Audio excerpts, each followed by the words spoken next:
ایک دفعہ نا ہارون رشید کے پاس ایک شخص آیا تھا. اس نے کہا بادشاہ میں آپ کو کچھ کرتب دکھاؤں گا اور آپ سے انعام پاؤں گا. ہوتے ہیں نا لوگ مختلف، یہ میجک شو ہوتے تھے سکولز کے اندر، تو وہ آتے تھے کہتے تھے ہم یہ دکھائیں گے اور پھر انعام پائیں گے. وہ کچھ دکھاتے تھے، پھر 10 روپے 5 روپے لوگ ان کو دیا کرتے تھے. تو وہ شخص ہارون رشید کے پاس آیا تو اس کے پاس سوئی تھی باریک کپڑے سینے. تو سوئی کے پیچھے ایک چھوٹا سا سوراخ ہوتا ہے، کچی دیوار تھی. اس شخص نے وہ سوئی دیوار پہ ماری اور جب دوسری سوئی پھینکی تو وہ جا کے اس کے سوراخ میں لگی. میری طرف دیکھ لیے گا. اور پھر تیسری سوئی پھینکی تو وہ دوسری سوئی کے سوراخ میں لگی، وہ جو دھاگا ڈالنے کو سوراخ ہوتا ہے. 12 سوئیاں اس نے یوں ماری، ایک دوسرے کے سوراخ میں لگتی رہی. لوگ بڑے اس کے نشانے سے خوش ہوئے. لوگوں نے واہ واہ بھی کیا، اور کسی نے 10 روپے، کسی نے 100 روپیہ، کسی نے 50 روپے، کسی نے 1000 روپیہ اس کو انعام دیا. اس کا خیال تھا کہ ہارون رشید مجھے زیادہ انعام دے گا کہ بادشاہ ہے. اس کی نظر ہارون رشید پہ تھی تو ہارون رشید خاموشی سے کھڑے رہے. آخر میں کہنے لگے اسے پکڑو اور ستون کے ساتھ باندھو اور 80 کوڑے مارو. تو وہ کہنے لگا بادشاہ کمال بات ہے، میں نے اتنا بڑا کرتب دکھایا ہے، لوگ اشش کر اٹھے ہیں اور آپ مجھے کوڑے مروا رہے. تو ہارون رشید کہنے لگے اصل بات یہ ہے کہ کوڑے اس لیے مروا رہا ہوں کہ اللہ نے تمہیں اتنا قیمتی نشانہ دیا ہے اور تم مداری کر بن گیا، جوکر بن گیا. میں تجھے اسلامی فوج کے اندر بھرتی کرتا ہوں، یہی نشانہ دین کے دشمنوں پہ لگا. اپنی صلاحیت سے فائدہ اٹھا. پہلی بات پہچانے ہمارے اندر صلاحیت کیا ہے. نوجوان زیادہ غور کریں اور پھر اس صلاحیت سے فائدہ اٹھائیں. اور پھر تیسری بات یہ کہ دیر نہ کریں.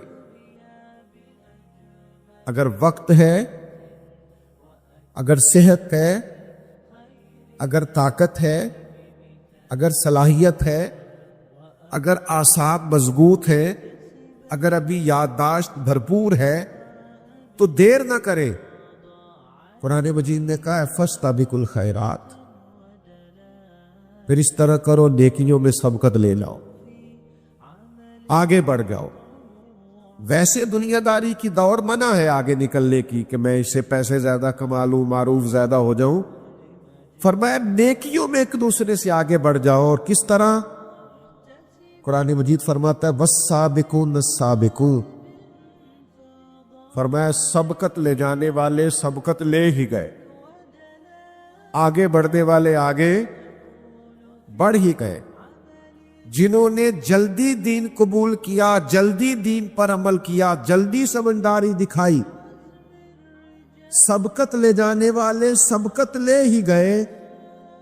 تو یہ کون ہے؟ فرمایا اولئک المقربون، یہ اللہ کے قرب والے لوگ ہیں، یہ قریبی لوگ. ہم دیر کرتے رہتے ہیں، سوچتے رہتے ہیں، تاریخیں دیتے رہتے ہیں، بس میں ریٹائرمنٹ کے بعد مسجد نہیں ہوں، بس میں حج کا رہا ہوں اس کے بعد میں بالکل نیک ہو جاؤں، بس یہ شادی کر لوں بچے کی اس کے بعد بالکل ٹھیک ہو جاؤں. ہم وہ خاص چستی نہیں دکھاتے. یہ جو رمضان کا مہینہ ہے نا، یہ بڑھ بڑھ کے نیکیاں کرنے کا مہینہ، یہ دوڑ دوڑ کے عمل کرنے کا مہینہ ہے. ہمارا بیکار وقت ضائع ہوتا ہے، بغیر کسی وجہ کے ہم اپنی قیمتی صلاحیتوں کو ضائع کرتے ہیں. ہمارا نفع بخش وجود ہوتا ہے، خوش گپیوں میں سارا ضائع ہو جاتا ہے. بیکار ویڈیوز موبائل پہ جن کا کوئی لینا دینا نہیں، 1 منٹ کا نفع نہیں. وہ ویڈیوز دیکھ کے ہم اپنے آپ کو اور اپنے وقت کو برباد کرتے ہیں. سبقت لے جائیں، آگے بڑھے، کوشش کریں کہ کوئی کام جو ہے وہ لیٹ نہ کرے. نبی پاک صلی اللہ تعالی علیہ وآلہ وسلم نے ہمیں فرمایا کہ اگر تمہارے پاس صحت ہے نا تو اسے بیماری سے پہلے غنیمت سمجھ لو. یہ بخاری میں حدیث ہے.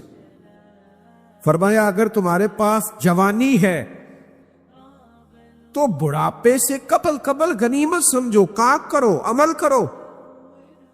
اور فرمایا اگر تمہارے پاس فرصت ہے تو شدید مصروفیت سے پہلے اسے غنیمت سمجھو۔ اور اللہ کے حبیب فرماتے اگر زندگی ہے تو موت سے پہلے اسے غنیمت جا، اپنے آپ سے کوئی کام لے، عملی زندگی میں آئے، وقت ضائع نہ کرے۔ 39 سال عمر پائی ہے حضرت عمر بن عبدالعزیز نے، پوری 40 سال نہیں، اور پورے علاقے کو، پوری اسلامی سلطنت کو انصاف سے بھرا۔ انہوں نے بہت سارے فلاحی کام کیے، 5 سپارے قرآن مجید بھی روز پڑھا، ہزاروں کی تعداد میں درود و سلام بھی روز پڑھا، ذکر فکر بھی روز کیا، مخلوق کی خدمت بھی روز کی۔ 39 سال عمر، اتنا بڑا انقلاب کر دے۔ او میرے بھائی، ہمارے ہاں تو لوگ بڑے ہی نہیں ہوتے، کہتے ہیں یہ 30 سال کا ہے، ہاں ابھی بچہ ہے، ابھی عمر کم ہے، تو بڑا کب ہوگا؟ بھائیوں، جلدی کی جائے بعض کاموں میں، حصول نیکی میں جلدی کی جائے، آگے بڑھ کر خیر کمائی جائے، جد و جہد کا مزاج پیدا کیا جائے، بلا وجہ کا آرام اور آرام دہ زندگی اور یہاں لیتے ہیں اور وہاں بیٹھے ہیں، اس سے نکلا جائے، اپنے حصے کی ڈیوٹی کی جائے، اپنے حصے کی خدمت کی جائے۔ شکوہ ظلمت شب سے تو کہیں بہتر تھا اپنے حصے کی کوئی شمع جلاتے جاتے۔ سارا دن بیٹھ کے شکوہ کرنا، فلاں کچھ نہیں کر رہا، فلاں کچھ نہیں کر رہا، تو بھائی چلو ہم کچھ کر لیتے ہیں، ہم آگے بڑھتے ہیں، کوئی کام کرتے ہیں، کچھ سبقت لے جائے، کچھ دوڑے، کچھ آگے بڑھے، کچھ جد و جہد کرے، کچھ کام کرے، اپنے وجود کو نفع بخش بنائے۔ بیکار زندگی جو ہوتی ہے وہ کسی کے کام نہیں آتی، زنگ آلود ہو جاتی بہت سارے لوگوں کی صلاحیتیں، اگرچہ باصلاحیت ہوتے ہیں لیکن اپنے وجود سے کوئی نفع نہیں لے پاتے۔ نبی کریم علیہ السلام نے فرمایا جب صبح سورج چڑھتا ہے نا تو دن اعلان کرتا ہے کہ میں آج آیا ہوں، آج کے بعد دوبارہ نہیں آؤں۔ کوئی کام کرنا ہے تو کر لو۔ تو میرے عزیز، اپنے وقت کو قیمتی بنائیں، اپنی ترجیحات کا تعین کریں۔ یہ جو لوگ کہتے ہیں نا میں بور بڑا ہوتا ہوں اور میرا دل نہیں لگتا اور پتہ نہیں مجھے کیا ہے اور بلا وجہ کی مجھے ٹینشن ہے اور اللہ جانے میرے دل میں خیالات کیوں آتے ہیں، دراصل زندگی کو با مقصد نہیں بنایا، دراصل کچھ مقاصد اور اہداف نہیں طے کیے۔ جب زندگی میں ہدف کوئی نہیں نہ ہوتا، مجھے بتائیے دولت کمانا کوئی ہدف ہے؟ یہ تو ضرورت ہے، کرے ضرور کرے، لیکن یہ رستہ ہے، یہ منزل نہیں ہے۔ شہرت بھی کوئی ہدف نہیں ہے۔ بتائیے آپ نے اپنی شہرت سے کیا فائدہ لی؟ آپ بڑے اہداف طے کرے، بڑے۔ حضور علیہ الصلوۃ والسلام ایک سفر پر تشریف لے گئے تو کچھ دنوں کے بعد محبوب تشریف لائے، تو سفر جو ہوتا ہے یہ آج بڑا آسان ہو گیا ہے، آرام پہ ہو گیا ہے، انسان ہوائی جہاز کا سفر کرتا ہے اور دنوں کا سفر گھنٹوں میں طے کرتا ہے، بڑی آسانی اور آسودگی ہو گئی ہے۔ لیکن پھر بھی جب سفر کرنا ہوتا ہے تو ایک مشکل تو درپیش ہوتی ہے۔ لیکن آپ اس سفر کو دیکھیے جو گھوڑے پہ ہوتا تھا یا پیدل ہوتا تھا۔ تو حضور علیہ السلام ایک سفر پہ تشریف لے گئے تو اللہ کے محبوب علیہ السلام کچھ دنوں کے بعد آئے سفر سے، تو حضور کے لباس مبارک پر اور نبی پاک کے جسم مبارک پر سفر کے آثار تھے۔ تو حضور کا طریقہ یہ تھا کہ سفر پر جب واپس آتے تھے تو سب سے پہلے سیدہ فاطمہ کے گھر تشریف لاتے۔ نبی کریم سیدہ پاک رضی اللہ تعالیٰ عنہ کے گھر آئے تو حضور کے چہرے پر وہ جو بظاہر نکاحت تھی اور آثار سفر تھے، ان کو دیکھ کر جناب سیدہ رضی اللہ تعالیٰ عنہ کچھ مغموم ہو گئی، پریشان ہو گئی، اور عرض کرنے لگی یا رسول اللہ صلی اللہ علیہ وسلم آپ کتنی مشقت اٹھاتے، آپ کتنی جدوجہد کرتے، کتنی بظاہر تھکاوٹ محسوس ہو رہی ہے. وہ ہمارا بچہ ہمارا ایک دکھ بیان کرے نا کہ آپ کتنی ڈیوٹی کرتے ہیں تو ہم کہتے ہیں بیٹا تمہیں تو پتہ ہی نہیں، میں تو اس سے بھی زیادہ کرتا ہوں، میرے پاس تو دکھوں کی کتاب ہے، میں نے تو بڑی مشکل سے فلاں فلاں ڈیوٹیاں کی ہیں. حضور کی صاحبزادی شہزادی کونین رضی اللہ تعالیٰ عنہا رو رہی ہے کہ یا رسول اللہ آپ کتنی تکلیف برداشت کرتے، تو حضور نے بات کا رخ ہی بدل دیا، نبی کریم نے بات کا زاویہ ہی بدل دیا. حضور فرمانے لگے فاطمہ آپ کے والد کو اللہ نے بڑے مقاصد کے لیے دنیا میں مبعوث فرمایا، ہم بڑے اہداف لے کر بڑے مقاصد لے کر آئے. پھر حضور نے وہ مقصد بیان کیا، فرمایا نہ کوئی گھر کچا بچے گا، نہ پکا بچے گا، اور نہ کوئی جھوپڑی بچے گی جہاں اللہ ہمارے دین کے پیغام کو پہنچا نہیں دے گا. تو جب اتنے بڑے مقاصد ہو تو کچھ تھکاوٹ تو ہوگی، کچھ بظاہر تکالیف تو ہوں گی، بلکہ اسی سے ملتی جلتی ایک روایت بخاری شریف میں اور بھی موجود ہے.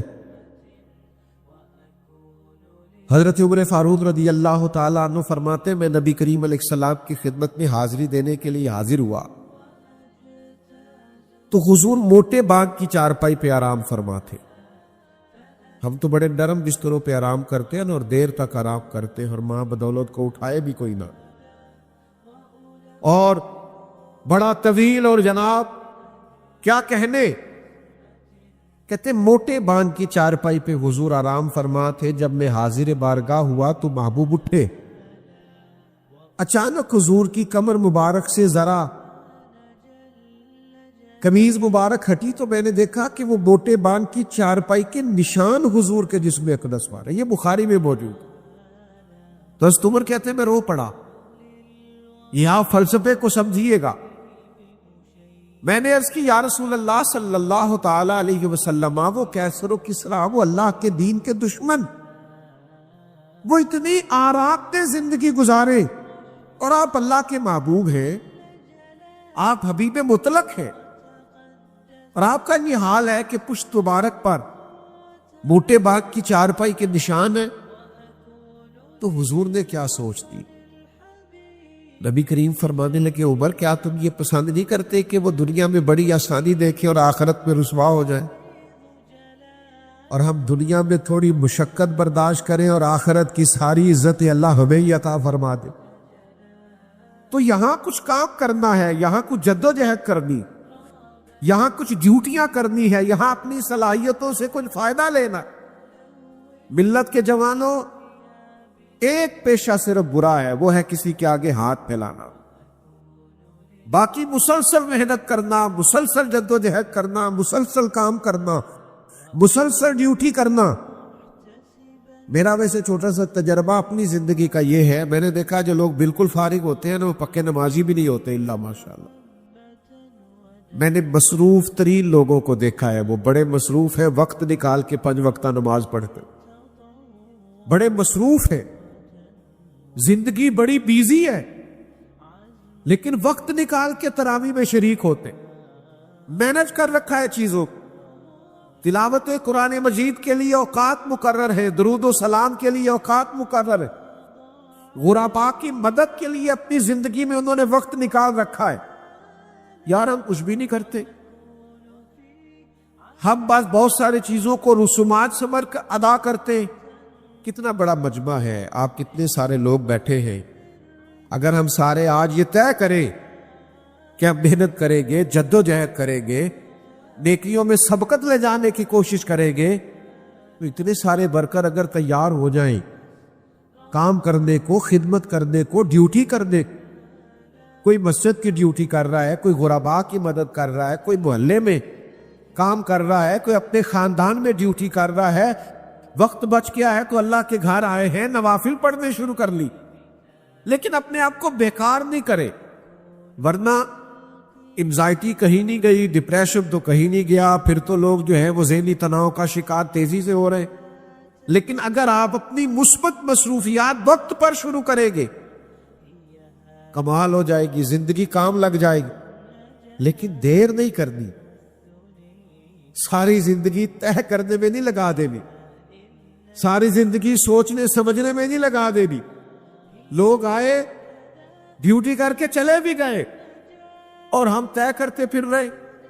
حضور علیہ الصلوۃ والسلام نے 23 سال میں انقلاب برپا کیا ہے، اور نبی پاک علیہ السلام نے ہماری تربیت یہ کی ہے کہ ہمیں سبقت لے جانی ہے نیکی کے کاموں میں۔ حضرت عمر فرماتے ساری زندگی میری دوڑ لگی رہی کہ میں ابو بکر سے نیکیوں میں آگے نکل جاؤں۔ یہ بڑی پسندیدہ دوڑ ہے، اس کو لگائیے کہ خیر کا کام میں نے کرنا ہے، خیر کی ڈیوٹی میں نے کرنی، یہ جدوجہد میں نے کرنی ہے۔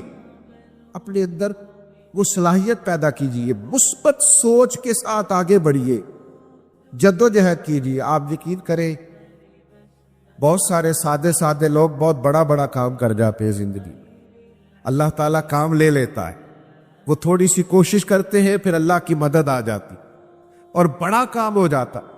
شرط یہ ہے کہ اپنے آپ کو بیکار نہ بٹھائے، وقت کو ضائع نہ کرے۔ وقت ہمارے ہاتھوں سے نکلتا جا رہا ہے، بال سفید ہو رہے ہیں، جسم میں دردیں ہو رہی، آہستہ آہستہ کمزوریاں بڑھ رہی۔ اپنے حصے کی ڈیوٹی کرے۔ حضرت جابر بن عبداللہ رضی اللہ تعالیٰ عنہ بیان فرماتے ہیں، یہ حدیث بخاری شریف میں موجود ہے، فرماتے احد والے دن نا میں نے ایک صحابی کو دیکھا، وہ کھجور کھا رہے تھے، تو کھجور کھاتے کھاتے حضور کی بارگاہ میں پہنچ گئے، چلتے چلتے عرض گزار ہوئے، یا رسول اللہ صلی اللہ علیہ وسلم، اگر میں اس جنگ میں شہید ہو جاؤں تو کہاں جاؤں گا؟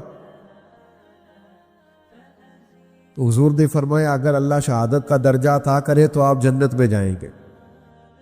وہ کھجور کھا رہے تھے۔ مجھے بتائیے کھجور کھانے میں کتنا ٹائم لگتا ہے؟ کتنے گھنٹے صرف ہوتے، کتنے دن لگتے ہیں؟ کھجور ہی کھانا ہے نا۔ تو جتنی کھجور وہ کھا چکے تھے کھا لی، باقی انہوں نے گلے سے نکال دی، اور بقایا انہوں نے چھوڑ دی۔ جو کھا رہے تھے کھا لی، باقی چھوڑ دی، اور اسی وقت تلوار پکڑی اور میدان میں چلے گئے۔ تھوڑی دیر انہوں نے جہاد کیا، اللہ تعالیٰ نے شہادت کا مرتبہ عطا فرمایا۔ وہ جو انہوں نے بقایا کھجور چھوڑ دی، اس کا مطلب یہ ہے کہ امت کو یہ پیغام دیا کہ میں شہادت کے قریب جانے میں اتنی دیر بھی نہیں کرنا چاہتا جتنی کھجور کھانے میں دیر لگ۔ مجھے جلدی سے آگے بڑھنا، جلدی سے سبقت لے جانی ہے، جلدی سے کام کرنا ہے، یہ ڈیوٹی ہے، اسے سر انجام دینا ہے، اپنے آپ سے تھوڑے وقت میں زیادہ کام لینا ہے، وقت کو سمیٹنا ہے۔ بہت سارے کام ہیں جو کرنے والے ہیں، جو تشنا ہے۔ ابھی تو ہم نے اپنی والدہ کو ڈھیر سارا وقت دینا ہے، والد کے قریب بیٹھنا ہے، ان کے حکم سننے ہیں، ان کے بڑھاپے میں ان کے پاس بیٹھنا ہے، ان سے مشورے کرنے۔ ہم نے اپنی اولاد کو ٹائم دینا ہے، ان کے چھوٹے چھوٹے سوالات سننے، ان کی ذہن کی سطح پر ابھرنے والے خیالات کے جواب دینے، ان کے ساتھ وقت گزارنا ہے۔ ہم موبائل پہ لگے ہوئے ہیں، اور مرد عورت کا لباس ہے، عورت مرد کا لباس ہے۔ کچھ باتیں ایسی ہیں جو بیوی صرف شوہر سے کر سکتی ہے، کسی اور سے نہیں کر سکتی۔ اس کے لیے وقت نکالنا ہے، اس کو ٹائم دینا ہے، اس کی بات سننی ہے۔ پھر آپ کے احباب ہیں جو آپ پر اعتماد کرتے، وہ آپ سے مشورہ چاہتے، ان کی بہت ساری باتیں رکی ہوئی، آپ ان کو اچھی مثبت اور بہترین رائے دیں گے تو انہیں آگے بڑھنا ہے، کام کرنا ہے۔ آپ جس ادارے سے وابستہ ہیں، جس جگہ آپ ڈیوٹی کرتے، اس کو آپ کو بہترین صلاحیتیں دے کر آگے لے کے جانا ہے۔ لیکن ہم جلدی نہیں کرتے، ٹائم نہیں دیتے۔ کچھ کاموں میں جلدی کرنے سے منع کیا گیا، عجلت نہ کرو، لیکن نیکیوں میں جلدی کرنے کا حکم دیا گیا۔ سب تک لے جانے کی بات کی گئی، آگے بڑھنے کی بات کی گئی، زیادہ سے زیادہ ڈیوٹیاں کرنے کی بات کی گئی ہے۔ میرے عزیز، ہم کمزور پڑتے جا رہے ہیں۔ ہم دیکھتے ہیں کہ ہماری سوسائٹی میں تبصرے کرنے کا رواج بڑھ گیا، بس بیٹھو باتیں کرو، گفتگو کرو، فلاں کچھ نہیں کر رہا، فلاں یہ کر رہا ہے۔ او میرے بھائی، آپ کے پاس جو صلاحیت ہے آپ اس سے کام لیں، آپ ڈیوٹی کریں، آپ اپنے آپ کو تیار کریں۔ میں نے ایک دوست سے کہا، میں نے کہا کہ آپ اپنا قرآن مجید درست کریں، پہلے تو مخارج ٹھیک کریں، پھر اس کے بعد اس طرح کریں کہ آپ اس کے مفاہیم کو سیکھنا شروع کریں۔ تو مجھے کہنے لگے 40 42 45 سال عمر ہو گئی، اب تو زبان ہی موٹی ہو رہی ہے۔ تو میں نے پھر محبت سے ان سے پوچھا، میں نے کہا یہ موبائل تو آپ نے بڑی جلدی چلانا سیکھ لیا ہے، واٹس ایپ بھی آپ کو آ گیا ہے، اور فیس بک پہ تصویر لگانا اور جناب فلاں چیز اپلوڈ کرنا آ گئی ہے نا سب کو خیر سے، اور کیا کیا ہمیں چیزیں آ گئی ہے۔ یہ اب پہلے جاتے تھے نا ہم کبھی کسی دفتر میں، پٹوار خانے میں، بینک میں، کسی دفتر میں، تو بڑے بڑے رجسٹر رکھے ہوئے ہوتے تھے لوگوں نے، وہ جب اوپر سے اتارتے تھے تو گرد بھی اڑتی تھی۔ لیکن پھر کمپیوٹر آ گیا تو کیا لوگوں نے جواب دے دیا، انکار کر دیا کہ ہم سے نہیں سیکھا جاتا؟ لوگوں نے کورسز کیے 4 مہینے کے، 6 مہینے کے، کمپیوٹر سیکھا۔ او بھائی، اگر 50-60 ہزار کی نوکری بچانے کے لیے کمپیوٹر سیکھا جا سکتا ہے تو قبر حشر بچانے کے لیے قرآن مجید بھی سیکھا جا سکتا ہے۔ لیکن ہم نے توجہ نہیں کی، ہم نے اپنے آپ سے وہ نفع نہیں لیا، وہ سعادات نہیں حاصل کی۔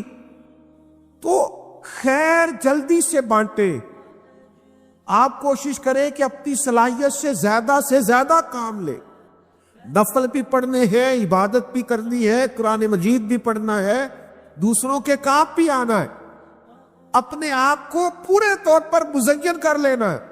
آپ یقین کریں، جو لوگ ہر وقت کام لگے رہتے ہیں نا، وہ بہت آگے نکل جاتے ہیں۔ ہمارے ایک بزرگ گزرے ہیں، شاید آپ نے بہار شریعت نامی کتاب کا نام سنا ہو۔ یہ صدر الشریعہ مولانا امجد علی صاحب اعظمی رحمۃ اللہ علیہ نے کتاب لکھی ہے۔ حضرت بہت بڑے استاد تھے اور بڑے علماء کے استاد تھے، بہت پڑھایا، اور لکھنے بیٹھے تو فقہ حنفی کا انسائکلوپیڈیا تیار کر دیا۔ اور پھر مزے کی بات یہ کہ اعلیٰ حضرت کی خدمت میں بیٹھتے، اعلیٰ حضرت کے سامنے وہ آیت پڑھتے، فاضل بریلوی ترجمہ لکھواتے، یہ کام بھی کرتے، عمر بھر پڑھاتے، کام کرتے، کتابیں چھپواتے، عمر گزار دی۔ ایک دن فاضل بریلوی فرمانے لگے، یہ مولانا امجد علی تو ایسے لگتا ہے جیسے کام کی مشین ہے، یہ تو کام ہی کرتے رہتے، ڈیوٹی کرتے رہتے۔ ہمارے بزرگ ہمیں کہا کرتے تھے، زمین کے اوپر کام، نیچے جا کے آرام۔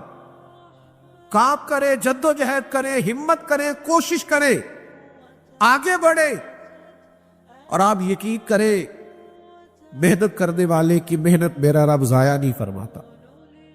آپ کوشش کر کے تو دیکھیں، آپ آگے تو بڑھیں، آپ اپنی زندگی کو نیکیوں سے مزین تو کریں۔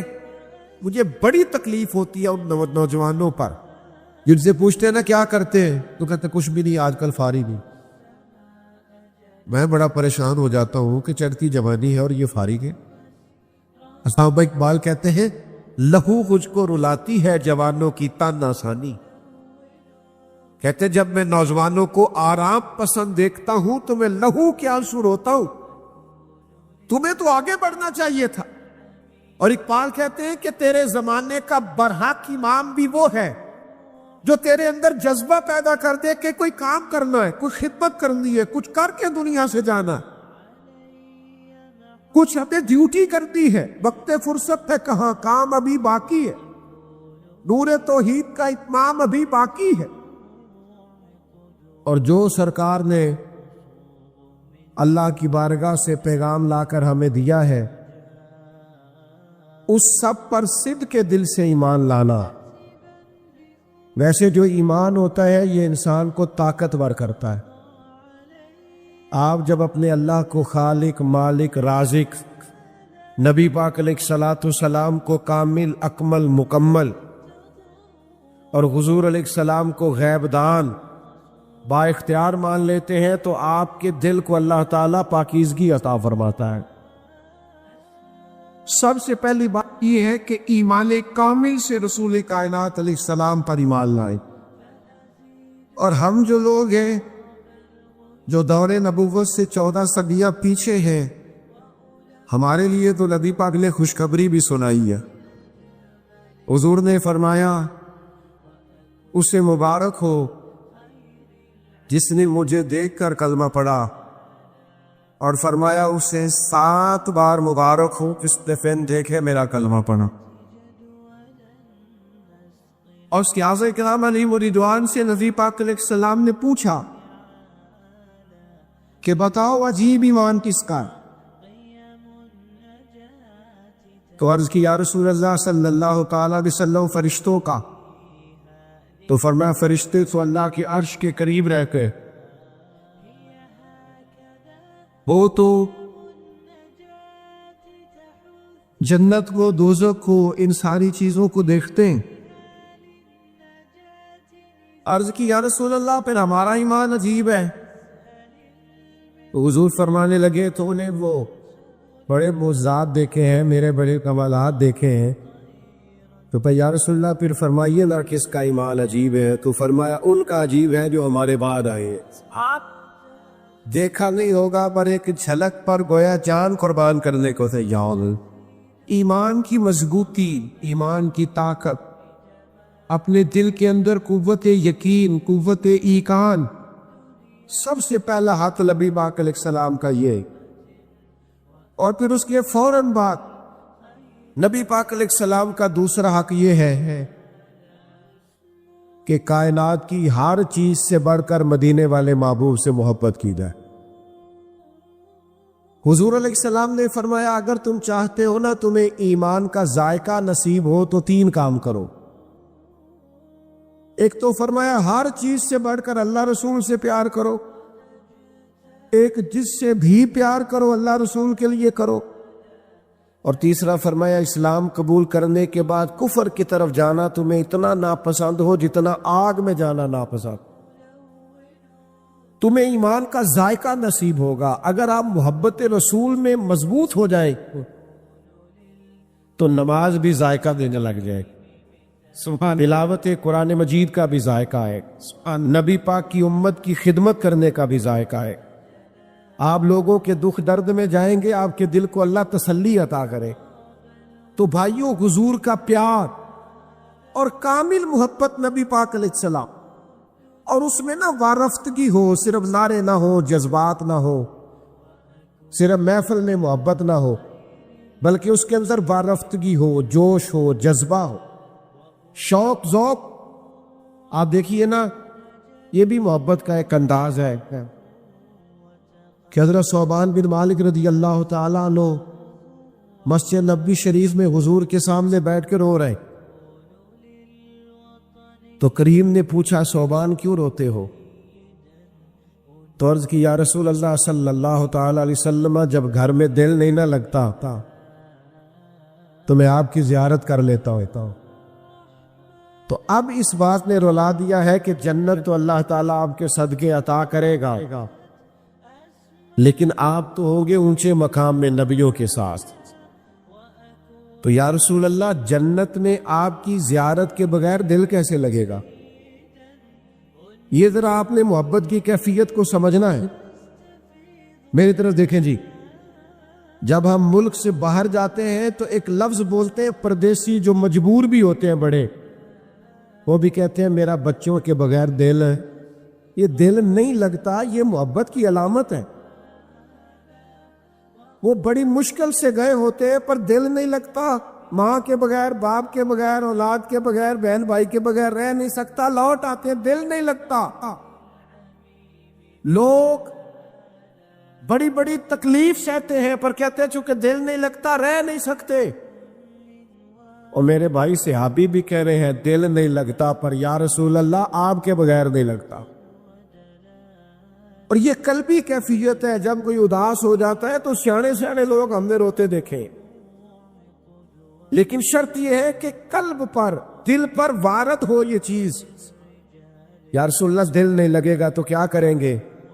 تو اللہ تعالیٰ نے قرآن مجید نازل کر دیا، فرمایا جو رب رسول کی اطاعت کریں گے نا انہیں اللہ تعالیٰ نبیوں، صدیقوں، شہیدوں اور صالحین کے ساتھ ہی جگہ عطا فرما دے گا۔ سبحان اللہ، نبی پاک سے کامل محبت کرے، رات کو اکیلے میں بیٹھ کے نعت سنا کرے، تنہائی میں آپ اپنے موبائل پر نعت لگائیں، آپ اکیلے ہو اور جب آپ یہ نعت سنیں گے نا بار بار، بڑی امید ہے سرکار قدموں میں بلائیں گے۔ کرم کی جب نظر ہوگی مدینے ہم بھی جائیں گے، اور اگر جانا مدینے میں ہوا ہم غم کے ماروں کا تو مکینے گنبد خضرا کو حال دل سنائیں گے۔ اگر آپ تنہائی میں یہ نعت پڑھیں گے تو انشاءاللہ خواب میں بھی مدینہ نظر آئے گا، کیونکہ جو کام بندہ کرتے ہوئے سوتا ہے وہی خواب میں نظر آتا ہے۔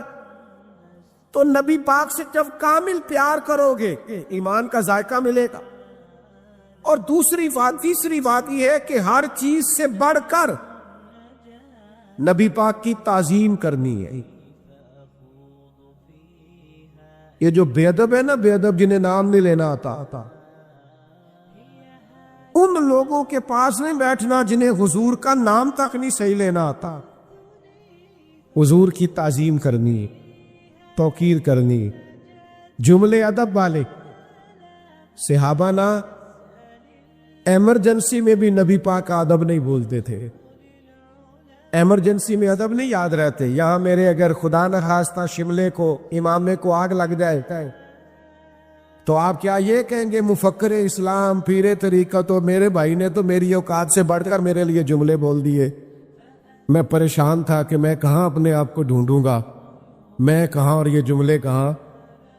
تو وہ اب شملے کو، پگڑی کو آگ لگی ہے تو کیا آپ اس میں کہیں گے پیر طریقت، رابر شریعت، مفکر اسلام، خطیب؟ اتنی دیر میں دل کرے آگ سارا کام کر دیا۔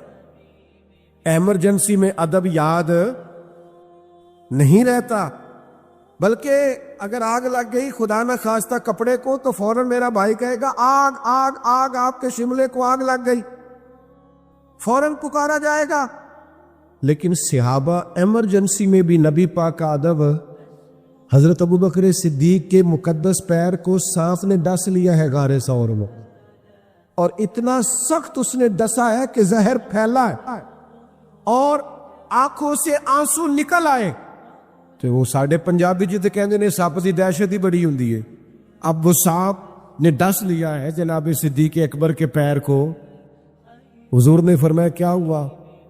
تو حضرت صدیق اکبر رضی اللہ تعالیٰ عنہ نے فوراً نہیں کہا سانپ سانپ سانپ، یہ نہیں کہا، بلکہ کیا عرض کرتے ہیں، کیا انداز ہے، سانپ نے ڈسا ہے، ذرا سوچنا سانپ یہاں چھپکلی آ جائے تو شاید بہت سارے لوگ اٹھ کے دوڑ پڑے، سانپ نے پیر پہ ڈس لیا۔ حضور نے فرمایا کیا ہوا؟ تو انداز کیا ہے گفتگو کا؟ عرض کرنے لگے فدا کا ابی و امی یا رسول اللہ، حضور میری ماں بھی قربان ہو، میرا باپ بھی قربان ہو، میرے پیر کو سانپ نے ذرا ڈس لیا۔ اس زمانے، اس ماحول میں بھی ادب بھولیں، جذبات میں بھی کبھی آداب نہ بھولیں۔ یہ جو ہمارا مذہبی سٹیج ہوتا ہے نا، اس میں بھی بعضوں کا لوگ جذباتی باتیں کرتے ہیں میری طرح کے، تو بعض ایسی باتیں بھی کرتے ہیں جو اس ممبر کے منصب کے مطابق نہیں ہوتی ہوں۔ آپ کو یہاں بھی آداب، حضور کا ادب ہر جگہ ہے، احترام ہر جگہ ہے۔ اور قرآن مجید کی ترتیب یہ ہے کہ لِتُؤْمِنُوا بِاللَّهِ وَرَسُولِهِ وَتُعَزِّرُوهُ وَتُوَقِّرُوهُ، اللہ پر ایمان لاؤ، اللہ کے رسول پر ایمان لاؤ، پھر نبی پاک کی تعظیم و توقیر کرو۔ وَتُسَبِّحُوهُ بُكْرَةً وَأَصِيلًا، پھر صبح و شام اللہ کی پاکیزگی بیان کرنا۔ نبی پاک علیہ السلام نہ تشریف لے گئے ایک صلح کرانے کے لیے، تو حضور علیہ السلام نے فرمایا اگر میں دیر سے آیا تو جماعت کرا لینا۔ اب آپ صلح کی اہمیت کو بھی سمجھیں کہ صلح کرانی ضروری ہے، جماعت تھوڑی دیر بھی ہو جائے تو خیر ہے، دعا کرے صلح رہے سب کی، امیر تو کہہ دے اللہ کرے فسادات ختم ہو اہل حق کے بیچ میں سے، آمین۔ تو حضور صلاح کے لیے چلے گئے۔ اب سرکار کو آنے میں دیر ہو گئی تو صحابہ کو پتا تھا کہ اگر حضور دیر سے آئے تو امام کس نے بننا ہے۔ اقامت ہوئی تو مصلی پہ جناب صدیق اکبر کھڑے ہوئے۔ معراج کی رات نا، معراج کی رات نبی پاک کا مقدس بازو تھام کے حضرت جبریل نے مصلی پہ کھڑا کیا تھا، تو کسی نے اعتراض نہیں کیا، سب کو پتا تھا یہ امام الانبیاء ہے۔ لیکن حضرت صدیق اکبر کو تو میرے مصطفیٰ نے مصلی پہ کھڑا کیا ہے۔ یہ حضرت صدیق اکبر کی امامت کا کمال ہے۔ حضور نے فرمایا ابو بکر کو حکم دو میری طرف سے لوگوں کو نماز پڑھا، تو فرمایا دیر سے آئے تو جماعت کرا لینا۔ جناب صدیق اکبر جماعت کرا رہے، حضور ذرا دیر سے آئے۔ اب جب آئے نبی پاک تو صف میں شامل ہوئے، تو صحابہ نے نا متوجہ کیا جناب صدیق کو کہ حضور آ گیا۔ ان کو جب پتا چلا نا نبی پاک آ گیا تو جماعت کراتے کراتے ہی حالت نماز میں ہی حضور کی تعظیم شروع کر دوں۔ ایک قدم انہوں نے پیچھے ہٹایا تو نبی پاک نے فرمایا پڑھاؤ نا نماز۔ انہوں نے دوسرا قدم پیچھے ہٹایا، دور بیٹھے ایک درویش حدیث کا ترجمہ کرنے لگے۔ وہ کہنے لگے نماز پڑھا کہ میں تے وال ویکھا ہے۔ سبحان اللہ، انہوں نماز پڑھا کہ میں تے وال ویکھا، مینو کعبہ بھول کے آئی، بھول گئیاں نی سب سوم صلاتاں اکو یار دا فکر پہ آئی۔ اعلیٰ حضرت بریلوی رحمت اللہ علیہ فرمانے لگے حاجیو آؤ شہنشاہ کا روز، کعبہ تو دیکھ چکے ہو، کعبے کا بھی کعبہ دیکھو۔ نماز، حضور آگے کھڑے ہو گئے، نماز پڑھائی اور نماز مکمل کر کے میرے کریم نے فرمایا ابو بکر جب میں نے جو کہا تھا تو جماعت کرائی کیوں نہیں؟ کہ یا رسول اللہ ابو قحافہ کے بیٹے کی اتنی جرت بھی نہیں کہ نبی پاک کی امامت کرائے۔ تو حضور کا ادب، تعظیم، توقیر بڑا ضروری کام ہے، یاد رکھنا۔ اور چوتھی بات، حضور کا ہر حکم ماننا امت کے لیے ضروری ہے۔ واجب ہے امت پر کہ نبی پاک کا ہر حکم مانے۔ اور میں والے دن حضور کا حکم مانتے ہو، بیٹے شادی والے دن کیوں نہیں مانتے تھے؟ کول والے دن تو بلا لیتے ہو مولانا صاحب کو، پیر صاحب کو، تو یہ محفل مہندی والے دن کیوں نہیں کرتے تھے؟ وہ حاجی صاحب کہتے ہیں مینوں نہیں پتا، میں ڈیرے تے سا۔ انج نہ کرو، تسی بڑے حاجی ہو، نمازی ہو، حج بھی کیتی جاندے ہو تے لہو بھی پیتی جاندے ہو، کھو کے مال یتیماں دا تے بھیج مسیتی جاندے ہو، پٹ دلاں دے سیندے نہیں تے ٹوپیاں سیتی جاندے ہو، نفس تے چھری پھیرتے نہیں تے دمبے کیتی جاندے ہو، اور فرض پلائی بیٹھے ہو تے نفلاں نیتی جاندے ہو، اور 10 سے سی بلے شانو ایک ہی کیتی جاندے ہو۔ شہیدوں کی اہمیت کو سمجھے، شریعت ہر جگہ شریعت ہے، دین ہر جگہ دین ہے۔ آپ اتنی بڑی تعداد میں جلوہ فرما ہے۔ میں عرض کروں گا نبی پاک کا کوئی حکم جب ہم تک پہنچ جائے تو پھر ہم نے برادری نہیں دیکھنی، پھر ہم نے قبیلہ، یہ داڑھی کا کوئی وزن ہوتا ہے ویسے؟ رکھتے کیوں نہیں؟ اور رکھو تو پوری رکھو جو حضور کا طریقہ ہے۔ اور میرے بھائی عورتیں پردہ کریں جو نبی پاک کا طریقہ ہے۔ خدا را 5 نمازیں میرے نبی نے ضروری قرار دی ہیں۔ سود حرام ہے حضور نے کہہ دیا تو قیامت تک حرام ہے۔ کوئی لاکھ دلیلیں لاتا پھرے، پر جسے اللہ رسول نے حرام کیا ہے وہ حلال ہو سکتا؟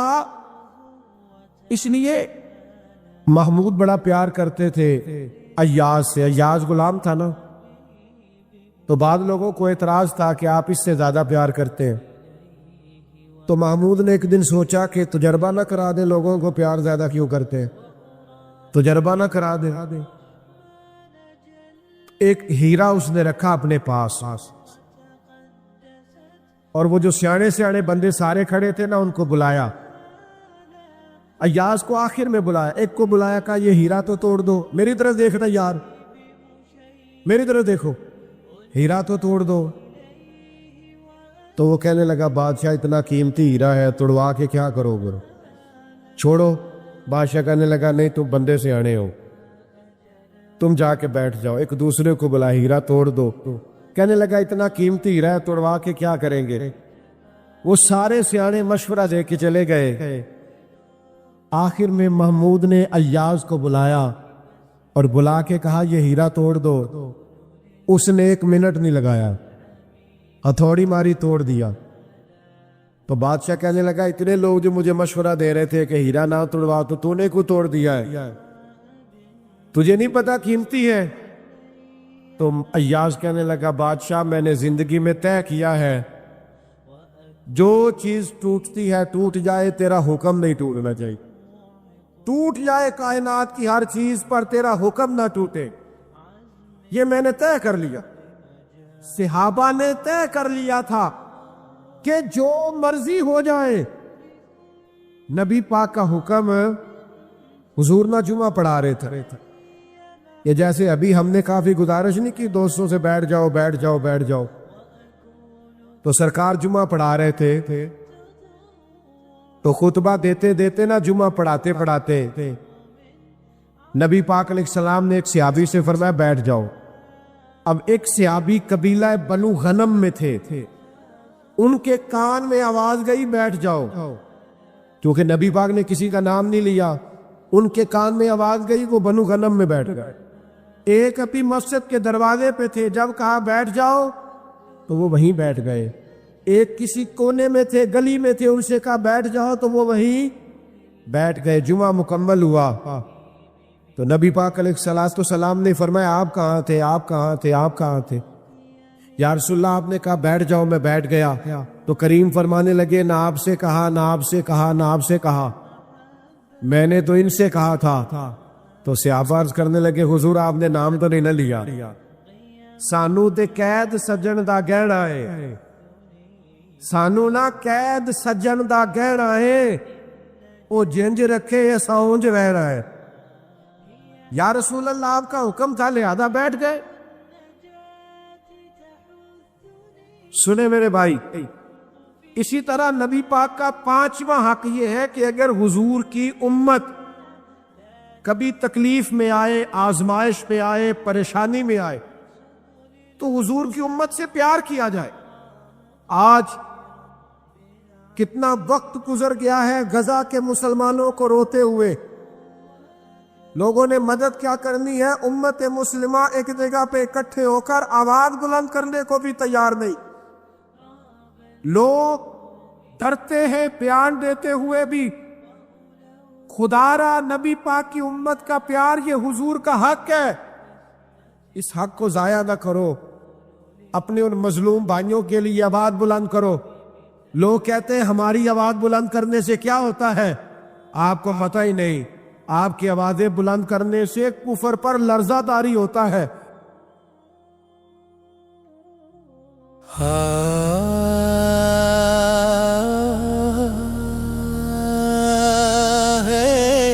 جگ ہے جگ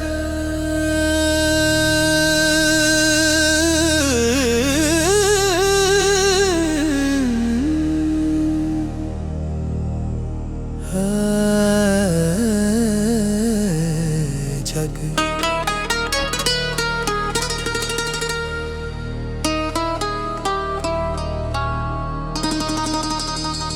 ستا اٹھ کے کوئی نہیں خوش ہوندا، بڑے ستیاں جگا کے ویکھے آئے، کتے جہانی وفادار ڈٹھا، ٹکر سکا بھی پا کے ویکھے آئے۔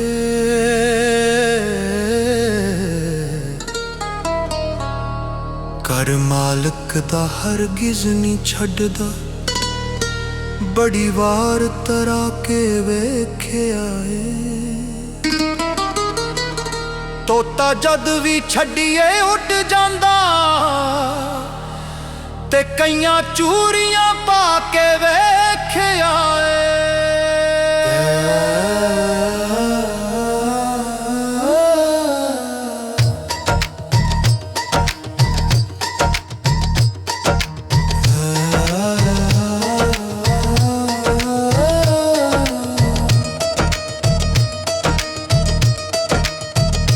ਜਿਸ ਦਰਖਤ ਦਾ ਫਲ ਖਾਈਏ ਉਹ ਸੁੱਕ ਜਾਵੇ ਉਹਨੂੰ ਵੱਢੀਏ ਨਾ। ਜਿਹਨੂੰ ਯਾਰ ਕਹੀਏ ਉਹਦੇ ਨਾਲ ਰਹੀਏ, ਜਗ ਦੀ ਵੇ ਤਾਨੇ ਪਿੱਛਾ ਹਟੀਏ ਨਾ। ਜਦੋਂ ਪੰਡ ਪ੍ਰੇਮ ਦੀ ਚਾਲੀਏ ਲੱਗੇ ਪਾਰ ਭਾਵੇਂ ਉਹਨੂੰ ਸੁੱਟਿਆ ਨਾ। ਮੁਹੰਮਦ ਬੂਟਿਆ ਮਿਲੇ ਜੇ ਯਾਰ ਸੂਲੀ, ਝੂਟਾਂ ਝੂਟ ਲਿਏ ਪਿੱਛਾ ਹਟੀਏ ਨਾ। ਸੁੱਤਾ ਉੱਠ ਕੇ ਕੋਈ ਨਹੀਂ ਖੁਸ਼ ਹੁੰਦਾ, ਬੜੇ ਸੁੱਤਿਆਂ ਜਗਾ ਕੇ ਵੇਖਿਆ ਏ। ਸੁੱਤਾ ਉੱਠ ਕੇ ਕੋਈ ਨਹੀਂ ਖੁਸ਼ ਹੁੰਦਾ, ਬੜੇ ਸੁੱਤਿਆਂ ਜਗਾ ਕੇ ਵੇਖਿਆ ਏ।